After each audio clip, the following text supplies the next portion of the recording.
19 मार्च 2012 से जंतर मंतर पर 509 साथी अनिश्चितकालीन अनशन पर बैठे और इनके समर्थन में देश के कोने कोने से आए लगभग 20,000 लोग धरने पर बैठकर सरकार के सामने ये मांग रखी कि एमएलएम पर जल्द गाइडलाइन जारी किया जाए और आरसीएम को सम्मान पूर्वक चालू करवाया जाए।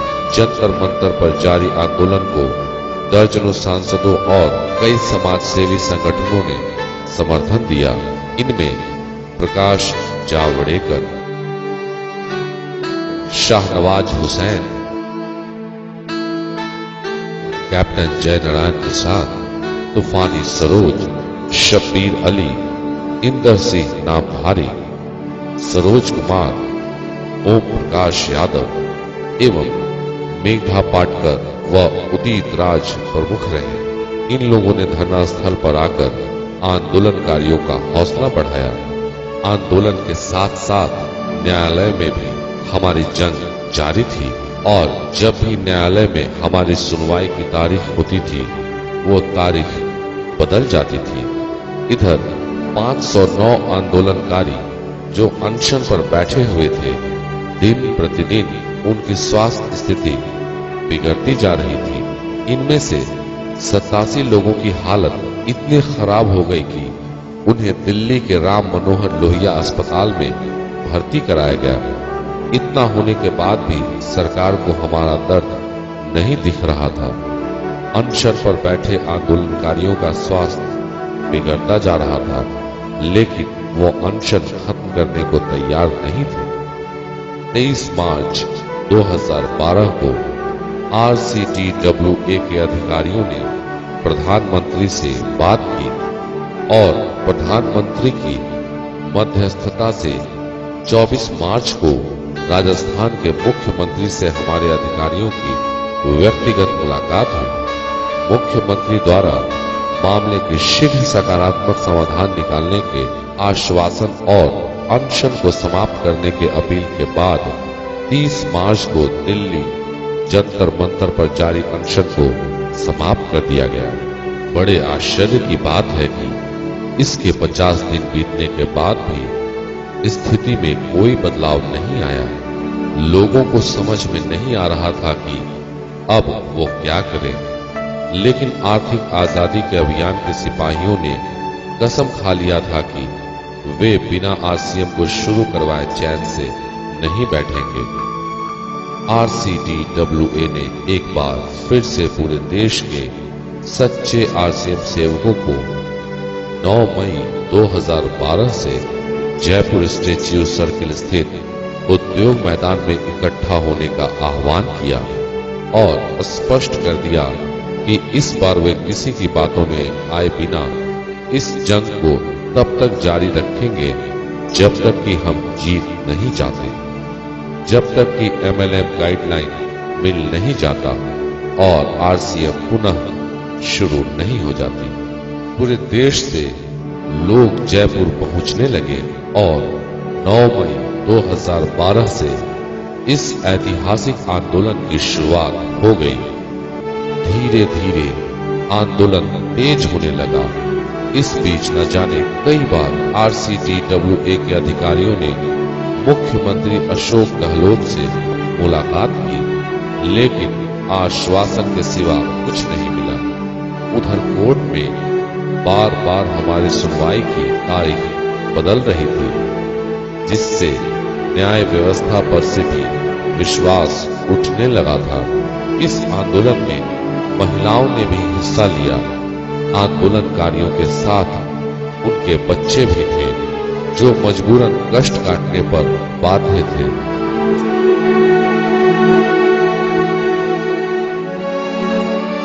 सरकार की हठ धर्मिता से इनकी पढ़ाई लिखाई बाधित हो रही थी और इनका भविष्य खराब हो रहा था। जैसे जैसे दिन गुजरते जा रहे थे, सरकार के साथ साथ प्रकृति भी इन आंदोलनकारियों का इम्तिहान ले रहा था। 9 मई 2012 को शुरू हुआ आंदोलन जून माह में प्रवेश कर चुका था और पूरे जोशो जुनून के साथ जारी था।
आंदोलनकारी इस बीच अपने खून से अपनी दास्तां पोस्ट कार्ड पर लिखकर मुख्यमंत्री, प्रधानमंत्री के अलावा कई जगह भेजते रहे, लेकिन कोई नतीजा नहीं निकला। जयपुर में जून माह में तापमान 48 डिग्री सेल्सियस के आसपास पहुंच गई थी, फिर भी आंदोलनकारियों के हौसले को डिगा नहीं पा रही थी। कई बार बारिश के साथ साथ तेज तूफान भी आया, लेकिन आंदोलनकारी हर स्थिति में टिके रहे।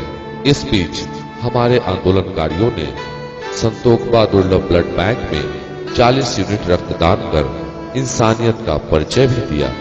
अब जुलाई आ गई थी। हमारा धरना और क्रमिक अनशन उसी हौसले के साथ जारी था। बरसात का मौसम शुरू हो चुका था। दिन रात बारिश में भीगने के बाद भी आंदोलनकारियों का हौसला कुदरत को चुनौती दे रहा था। किसी से भीख मांगते, अपना हक मांगते, नहीं किसी से भीख मांगते, अपना हक मांगते, नहीं किसी से भीख मांगते। मेरे पर कोई नहीं लाना होगा, लाना होगा, लाना होगा। मेरे पर कोई नहीं लाना होगा, लाना होगा, लाना होगा। चालू करो भाई, चालू करो, आरटीएम को चालू करो, चालू करो भाई, चालू करो, आरटीएम को चालू करो, चालू करो भाई, चालू करो, आरटीएम को चालू करो। राजस्थान सरकार मुर्दाबाद, मुर्दाबाद, मुर्दाबाद। राजस्थान सरकार मुर्दाबाद, मुर्दाबाद, मुर्दाबाद। रोजी रोटी दे न सके तो, रोजी रोटी दे न सके तो, रोजी रोटी दे न सके तो सरकार निकम्मी है, वो सरकार निकम्मी है, वो सरकार निकम्मी है, वो सरकार निकम्मी है। रोजी रोटी दे न। उनका जज्बा ये चीख चीख कर कह रहा था कि प्रलय ही क्यों न आ जाए, बिना इस लड़ाई को जीते हुए यहाँ से जाने वाले नहीं हैं।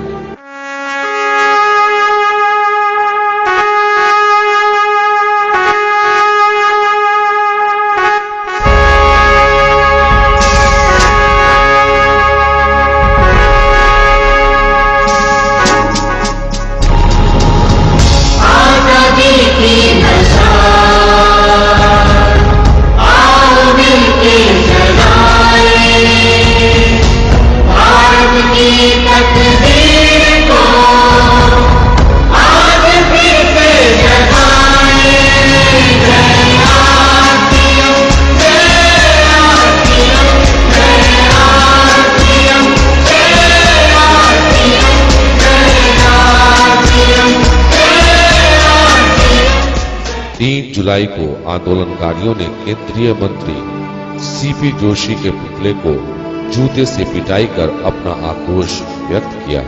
इस आंदोलन के बीच भी कई समाजसेवी संगठनों व राजनीतिक व्यक्तियों का सहयोग व समर्थन हमें मिला। अब सरकार को भी समझ में आने लगा कि इस बार वो इन आंदोलनकारियों को बेवकूफ नहीं बना सकते। हमारा आंदोलन जारी था। जाना है हमको बस होशियार शुभ कर्मन से। इस बीच मंगलवार 10 जुलाई 2012 को आंदोलनकारियों को ये खबर मिली कि 7 माह से जेल में बंद आरसीएम के 3 कर्मचारी राजकुमार माली जी, अशोक दीक्षित जी, और अरुण श्रीवास्तव जी की जमानत हो गई है। ये लोग हमीरगढ़ पुलिस द्वारा छापे की कार्रवाई के दौरान गिरफ्तार किए गए थे। साथ ही साथ लोकचंद्र छाबड़ा जी और सौरभ जी को जयतारण वाले मामलों में जमानत के अलावा कई मामलों में समझौते भी हो गए। एक साथ इतनी सारी सकारात्मक संदेशों को सुनकर आंदोलनकारियों में खुशी की लहर दौड़ गई। 11 जुलाई 2012 को जब ये तीनों कर्मचारी जेल से बाहर निकले तो आंदोलनकारियों ने जेल के बाहर फूल मालाओं से इनका स्वागत किया। आंदोलनकारियों की मांगे थी कि सरकार MLM पर गाइडलाइन जारी करे और RCM की वितरण व्यवस्था को पूर्ण रूप से बहाल किया जाए। सरकार ने एक चाल और चली, उसने गाइडलाइन भी बना दी, लेकिन उस गाइडलाइन का पालन करते हुए RCM कभी शुरू नहीं हो सकती थी। हमारे वकील ने इस गाइडलाइन पर असहमति जताते हुए अपने स्तर से गाइडलाइन की रूपरेखा तैयार कर सरकार को दी। 29 अगस्त को गुस्साए आंदोलनकारियों ने CP जोशी का पुतला फूका। इस दिन CP जोशी का जन्मदिन भी था। हमारा आंदोलन मई से अगस्त महीने में प्रवेश कर गया था, लेकिन आंदोलनकारियों के चेहरे पर मायूसी तक नहीं थी। कारण था से दुखदाई, अंतिम सघन परीक्षा का कारण था से दुखदाई। अननीति सरकार यहाँ की देख न पाई क्षमता को, इसको पता नहीं था कि 9-8 महीने तक क्रांतिकारी आंदोलन करेंगे। अननीति सरकार यहाँ की देख न पाई क्षमता को, अननीति सरकार यहाँ की देख न पाई क्षमता को, और भारत में ही RCM की चोट लगी थी ममता को। आंदोलनकारियों ने सरकार को रिझाने के लिए कई बार मौन धारण तो कई बार सिर भी मुड़वाया। आंदोलनकारियों द्वारा कैंडल मार्च और उस मशाल जुलूस को भला कौन भूल सकता है, जिसमें आंदोलनकारी भारत मां की जय के नारे लगा रहे थे।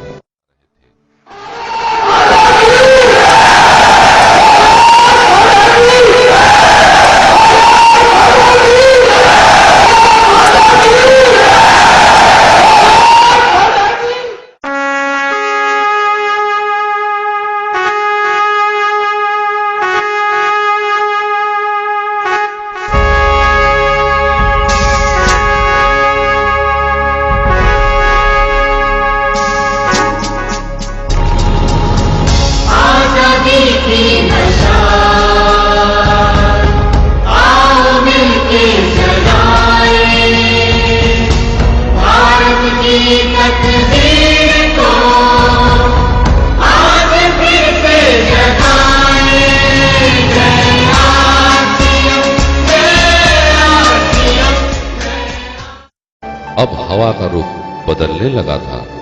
सरकार पर RCM को शुरू करने को लेकर चारों तरफ से दबाव बनने शुरू हो गए थे। अब RCM आंदोलनकारियों की तपस्या रंग लाने लगी थी।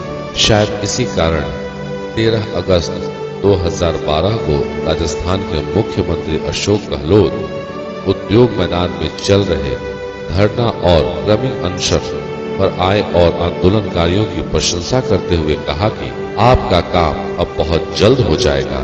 इन बातों से हमारे आंदोलनकारियों को ज्यादा खुशी नहीं हुई, क्योंकि इस तरह के आश्वासन उनको कितनी बार मिल चुकी थी।